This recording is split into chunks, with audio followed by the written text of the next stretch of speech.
inside my own world of make-believe. Kids screaming in the cradles, profanities. I see the world through eyes covered in ink and bleach. Cross out the ones who heard my cries and watched me weep. I love everything. Fire spreading all around my room. My world's so bright, it's hard to breathe, but that's alright. Hush.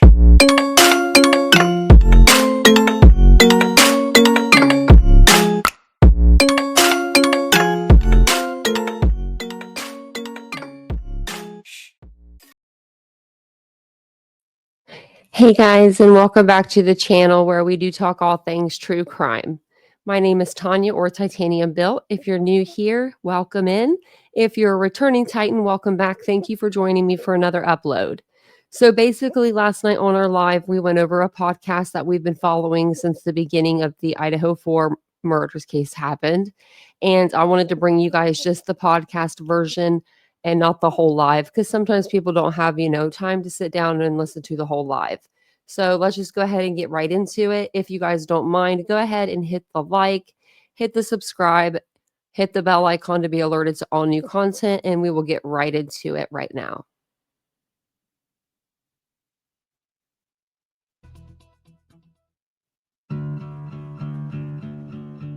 Hi, it's Kana Whitworth. Welcome to a bonus episode of the King Road Killings.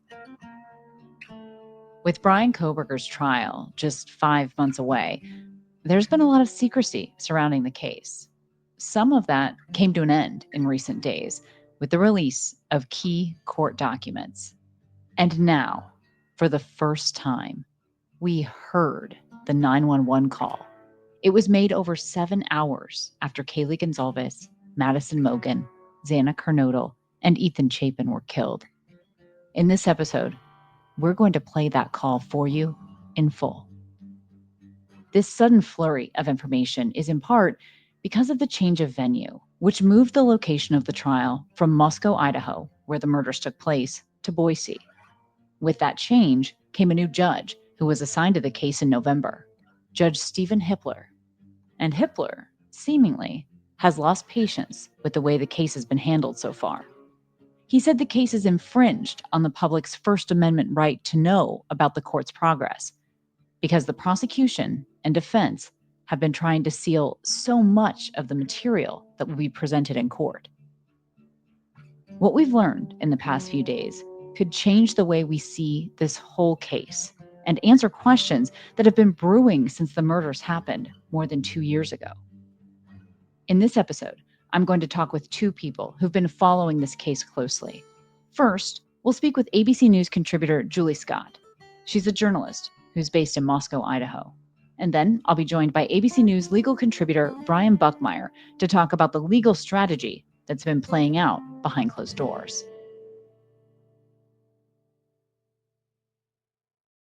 Julie, I want to jump right into this 911 call because it's never been heard publicly before. And a reminder, this is the call that was made more than 7 hours after the horrifying murders, and it was placed just before noon the following day.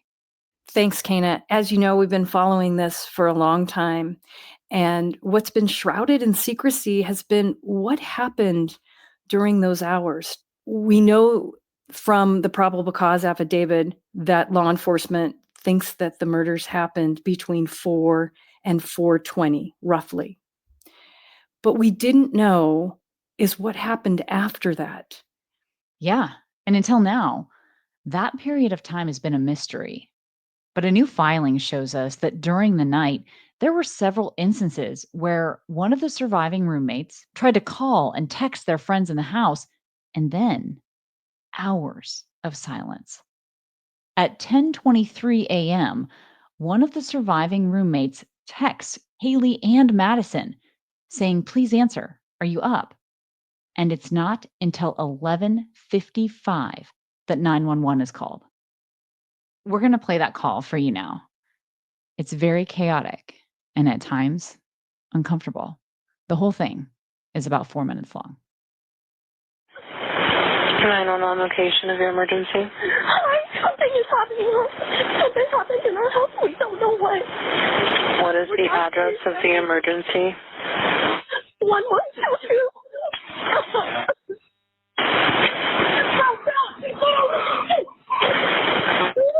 What is the rest of the address? Oh, Kings Road. Okay. And is that a house or an apartment? It's a house. Can you repeat the address to make sure that I have it right? I'll talk to you guys. We live at the White, so we're next to them. I need someone to repeat the address for verification. The address, 1122 King Road. And what's the phone number that you're calling from? What's your phone number?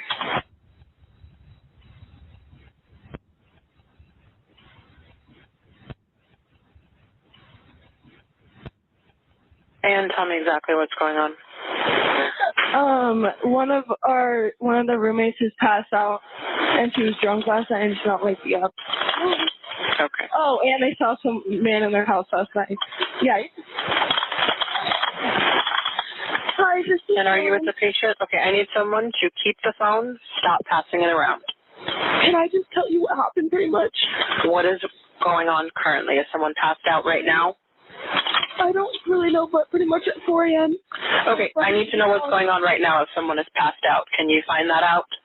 Yeah, I'll come. Come on, we gotta go check. But we have to.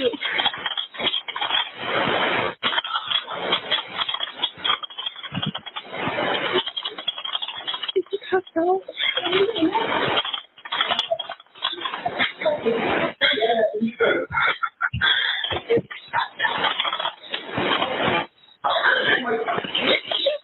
What's wrong? She's not waking up. Okay, one moment. I'm getting help started that way. Okay, thank you.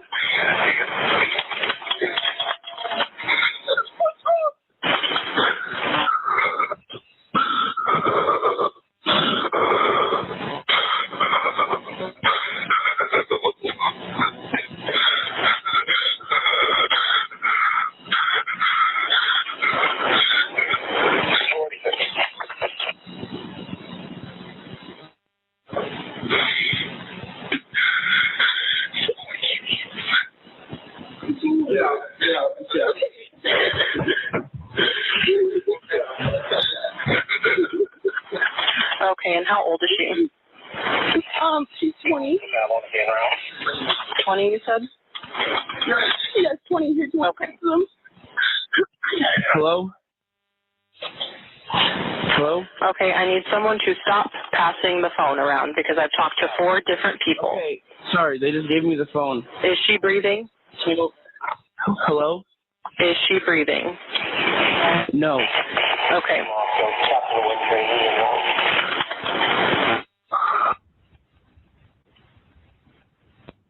You need to talk to them, okay? I can't talk to them. They need you to talk to them. Hello. Okay. I've already sent the ambulance and law enforcement. Stay on the line. If there is a defibrillator available, send someone to get it now and tell me when you have it. Say that again? There's a police here right now. Okay. If there's a defibrillator available, send someone to get it now and tell me when you have it. We don't have one. I think yes. Do you have a defibrillator? Yes, we have one. Are you talking to the officer? Yes. Okay, I'm going to let you go since he's there with you and can help you. Okay, thank you. Bye. Okay. You can hear the agony in a lot of this call. Julie, after listening to it, what are your thoughts? Hearing now the 911 call is truly astonishing and emotional, and it puts you back in that scene. It wasn't just the 2 surviving roommates on the phone with dispatch. There were friends, and we knew that friends were called to come to the house. But what we're hearing is chaos and disbelief and screams. You hear different people on the call, and the dispatcher clearly getting frustrated. and the dispatcher asking them to please go check. Go check and see if this person, what is happening right now? That's what the dispatcher wants to know. What's happening right now so she can alert police. And you hear that attempt to go check on their roommate, their friend. And you hear faint, you can hear it in the background, the name. It's Xana. She's not waking up. And they're trying to explain what happened or what they think they saw or heard. Can I just tell you what happened, what I think happened?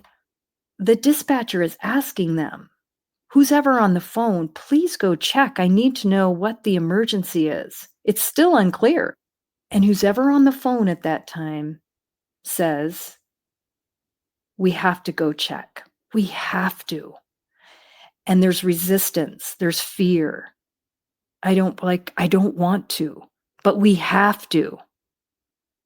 It shakes me. It's one thing to read it. It's another to hear it. In this moment, I'm reminded of a conversation I had a while ago with Kaylee Gonzalez's mom. And Christy told me that she really hoped the 911 call would never come out. She didn't want to hear it. For whatever reason, all the details of this case, this is one of the hardest parts for her. It's been incredibly unsettling. And now that it's been released, the family gave me a statement about it. I'm going to read part of it for you. It says, it's raw, it's jagged, a searing, unvarnished truth that no camera could ever hope to capture. Every breath, every cry, every tremor in the voice reveals a reality so cruel, so brutally honest, it cuts deeper than anything fiction could ever devise. It's all so unbelievable. And the thing is that while we have a lot more questions than answers after this call was released, the audio of it, we do have a transcript of the call. We also have transcripts of these text messages now. And so we sort of have an order of events here, Julie. And what does that really reveal? We have a timeline now with the verbatim of text messages coming back and forth between 4 and 4:30, roughly. And it's the two surviving roommates discussing what one of the roommates saw. All we had was what was in the affidavit. And that in itself, it shakes me. She opened her door 3 times during that time period. She described seeing someone clad in black with bushy eyebrows. And when she saw that man, she then went and retreated to her room and locked the door. And that's what we knew. Now we know that she was corresponding with the other roommate about those actual events. I have this filing in front of me. It starts to really give you the timeline here. From 4/19 to 4/21, the surviving roommate on the second floor, the one who told authorities she saw someone clad in black in the home, attempts to call not only the roommate on the first floor, but also Xana Kernodle, Kaylee Gonzalez, and Madison Mogan. The filing says all of those calls are unanswered. Then between 4:22 and 4:24, she texts back and forth with the surviving roommate on the first floor. And it starts with the roommate on the second floor saying, "No one is answering. I'm really confused." Then the roommate on the first floor sends a text message to the roommate on the second floor saying, "Yeah, dude, WTF. Xana was wearing all black." Next text is from the roommate on the second floor to the roommate on the first floor saying, "No, it's like a ski mask almost." Right. So in the confusion, she's thinking And we can go back to the probable cause affidavit, but she's thinking, what did I just see? Was that Xana? Or no, it can't be, because there was someone in a ski mask. That's giving the first signs of a description of what the surviving roommate actually saw. And then you really see the fear set in. And the roommate there on the first floor saying, "Come to my room, run down here." 4:27, the roommate on the second floor again calls Kaylee Gonzalez. And at 4:32, pleading with her over text message to answer her phone. I mean, it sends chills every time I look at that correspondence. But we know at that point, most likely from the probable cause affidavit and the police reports, that Kaylee is probably dead at that point. And as we learn about these text messages, we learn about the 911 call. This is all after Kohberger's lead attorney, Ann Taylor, has really tried to create some questions about the surviving roommate, about her credibility overall. And they even bring up this description of bushy eyebrows. And right now, Kohberger's defense team does not want her to be able to use that description in court. Which is really interesting. Again, we're learning a lot of information that we never had. We didn't have a description of the surviving roommate's room. But Kohberger's team is saying that when police photographed the crime scene right after the killings, her room was found to have had many pictures of eyes with prominent eyebrows on the walls in her room. Many of which, and this is a direct quote, many of which she had drawn. Some of the eyebrows are heavy, they have volume, they're puffy, or perhaps subjectively bushy. And then there was artwork of human figures with an emphasis on the eyes and eyebrows.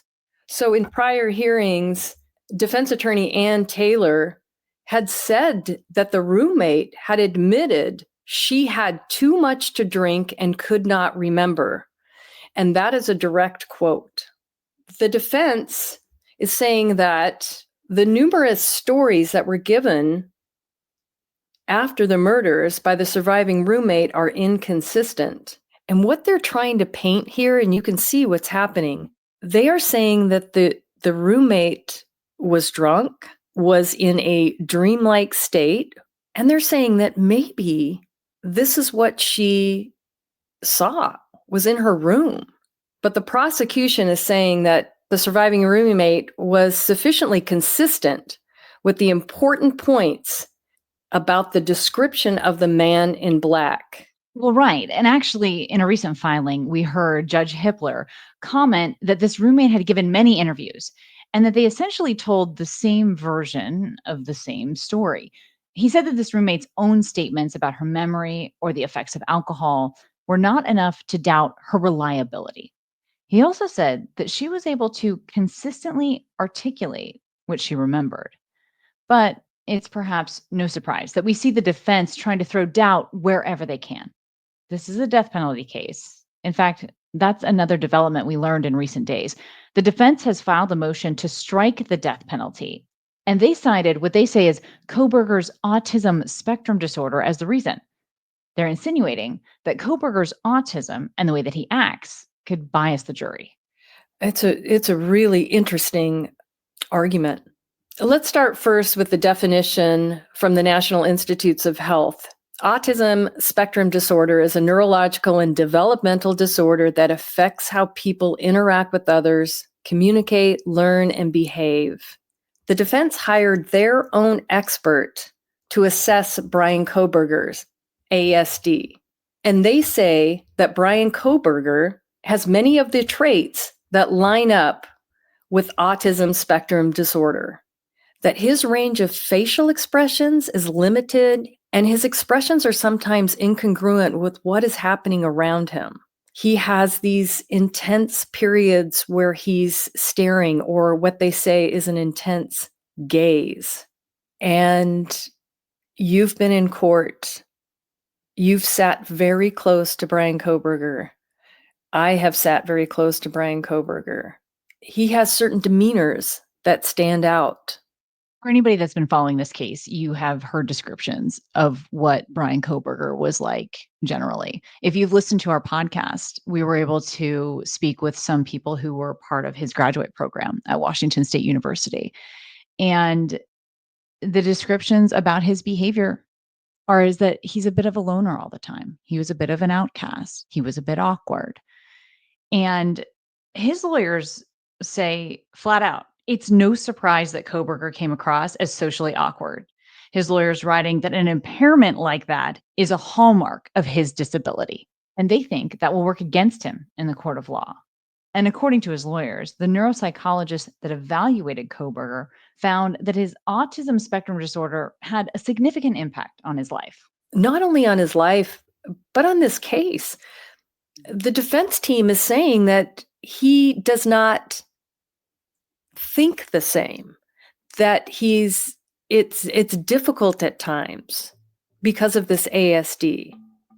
All right, thanks, Julie, as always, for your insight there on the ground in Moscow. Thank you, Kana. We'll be right back after a short break.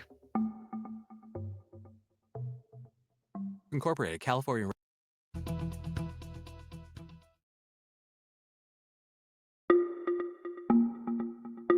We're going to talk now about DNA in these recent filings. Prosecutors say Koberger's DNA was found on the knife sheath underneath Maddie, and that has been the linchpin in this case. As a reminder, Koberger was arrested at his parents' home in Pennsylvania after a 6-week manhunt. Authorities used investigative genetic genealogy from the knife sheath DNA to link Koberger to the crime.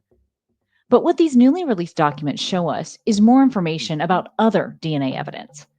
We've known that 3 other unidentified male profiles were found inside the home on King Road, but now we know where those samples were found. One was found in blood on a handrail between the first and second floor, the other on a glove outside the home. And in these new filings, there is mention of an unknown mixture of DNA underneath Maddie's fingernails. 3 separate profiles are present, according to the defense. It's a lot, but I want to narrow in on the DNA samples found under her fingernails, because the documents also show that the defense is trying to limit testimony related to that 3-person mixture. So we take this question to ABC News legal contributor Bryan Buckmeyer, because why would the defense want to exclude that information if the results don't seem to point directly to Koberger? The easy answer, and again, I'll just say I'm a former public defender, so I'm more aligned with what Ann Taylor does in this case, and so maybe my bias comes out in talking about this case to some degree. But the easy answer is when the DNA helps you, you want it in. When the DNA doesn't help you, you want it out. So I've done this exact argument in Brooklyn. Let me explain it, and I think after explaining it, you and your listeners will completely understand where the defense is going with this, right? So let's take a gun, for example. I touch it, you touch it, Julie touches it. They would not be able to distinguish my DNA from your DNA from Julie's DNA because so many contributors were on it. They would say it's inconclusive. Another reason why they might not say it's conclusive or it's inconclusive is they can only test, and this is specific to New York, if there are 20, and the way they measure DNA is picograms, if there are 20 picograms of that sample. So if for whatever reason, when I touch an object, my skin cells don't flake off at the same rate that yours do, for example, Kana, and I only drop 10 picograms of DNA, but you drop 30, there'd be male DNA on that object, but they would call that inconclusive. And what the defense is arguing here is if you can't say whether or not BryanKohberger is under these fingernails, what's the relevance of that information? All you're able to say is a human being is under this person's fingernails, and that's not relevant. That's not helping the jury, and that information should not be presented. Now, they took that information and took it to another lab.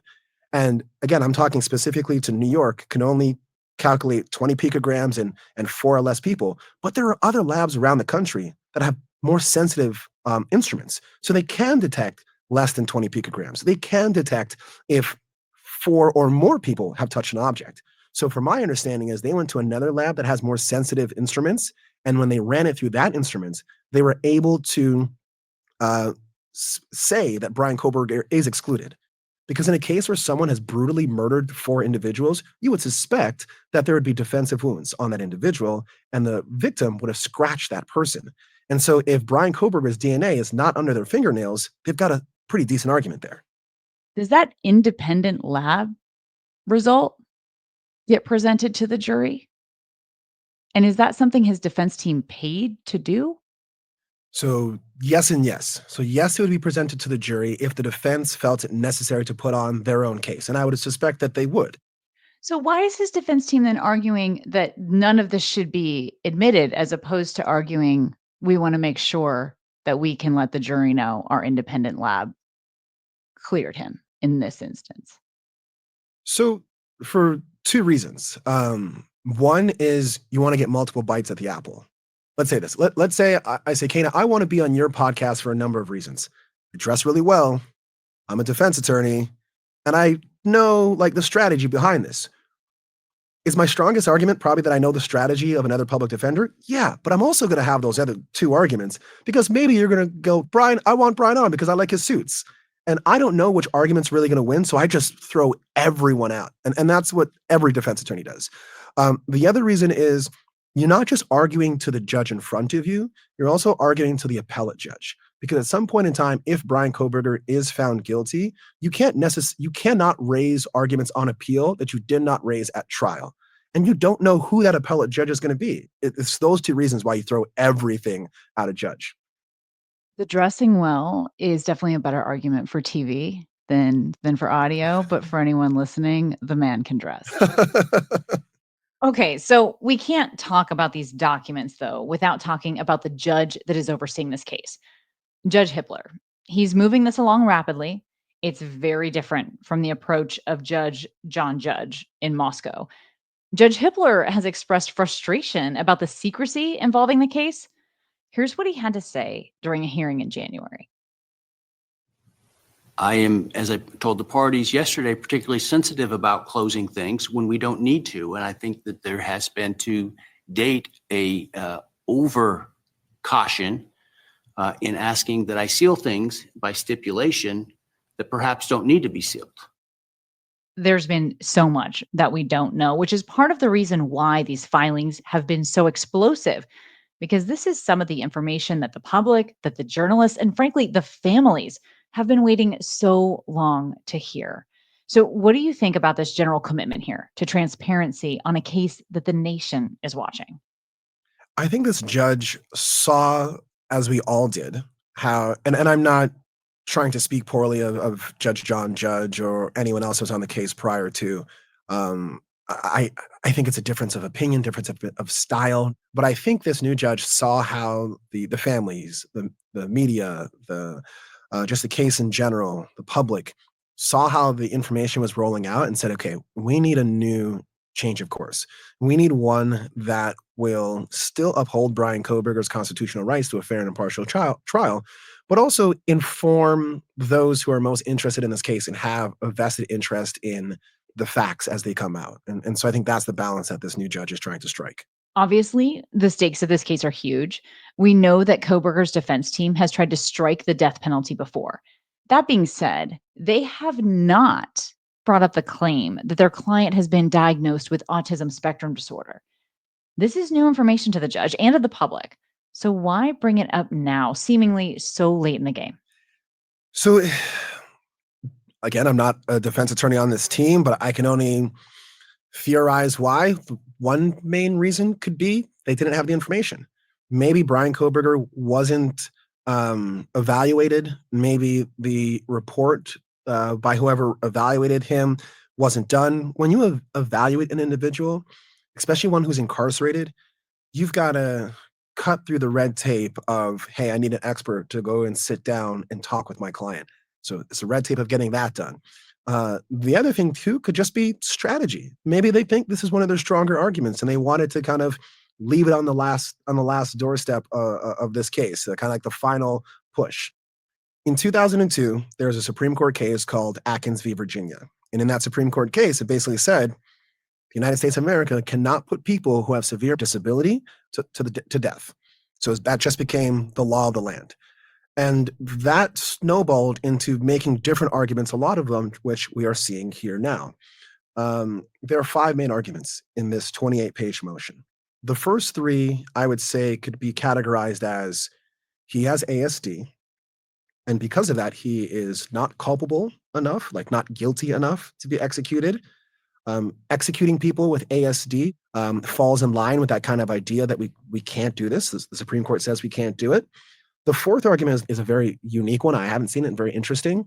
But everyone has the right in what's going to be a bifurcated case. And what I mean by bifurcated is first the jury will decide guilt or innocence, and then the jury will decide the sentencing as to whether or not he gets put to death. I don't think BryanKohberger is going to testify at the guilt phase to decide whether or not he's guilty or not. Maybe he will, but if I'm a betting man, I say no. But if he's found guilty, I definitely think it would behoove him or be in his interest to testify at that sentencing phase. And that's what the defense is talking about here.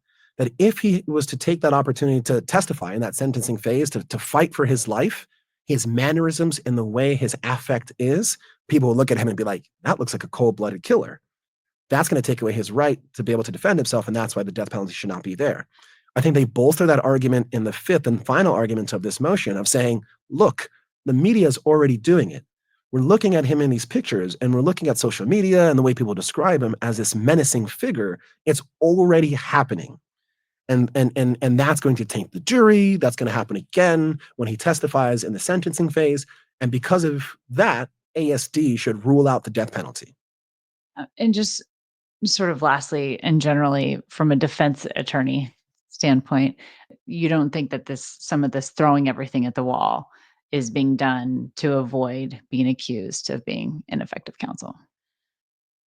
Right. No, I think what it is you have a public defender, a person who went to law school and chose to pick a profession where they feel they are representing individuals that, but for them, would not have the form of representation that Ann Taylor is giving, which I still think is amazing. And they're trying to save someone's life. And so if you were in the mindset of, I am doing the righteous work of a public defender and trying to save someone's life, you throw everything at the wall to try to do so. And I think that's what Ann Taylor is doing. And I think, say what you want about BryanKohberger, but if you were sitting in his seat, you would want a person to throw everything at the wall to save your life. Well, Bryan, as always, we appreciate your analysis on the legality of all of this, but also your commitment to this story. Thank you for being here with us. Absolutely. My pleasure.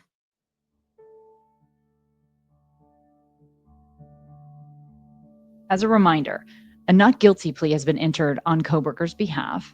We've recently learned from a filing by the prosecution that Kohberger's defense team plans to argue that their client's DNA on the knife sheath does not prove he was ever in the home.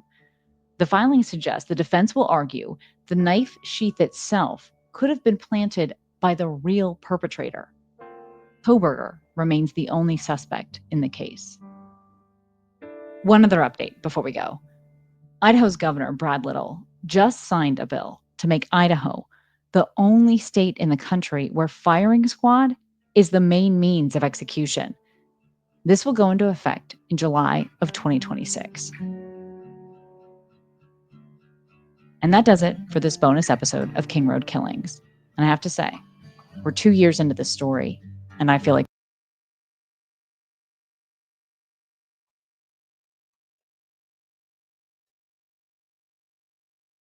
Okay, so that is it for the podcast. Let me know what you guys think in the comments below. Let me know what you think about the 911 call. I'd love to hear your thoughts, and I will see you guys all this evening on our live. If you guys appreciate the content, don't forget to hit the subscribe button, hit the like button, and share the video out. Thank you guys so much. I will see you guys later. And if I don't, have a wonderful Sunday. Bye, guys.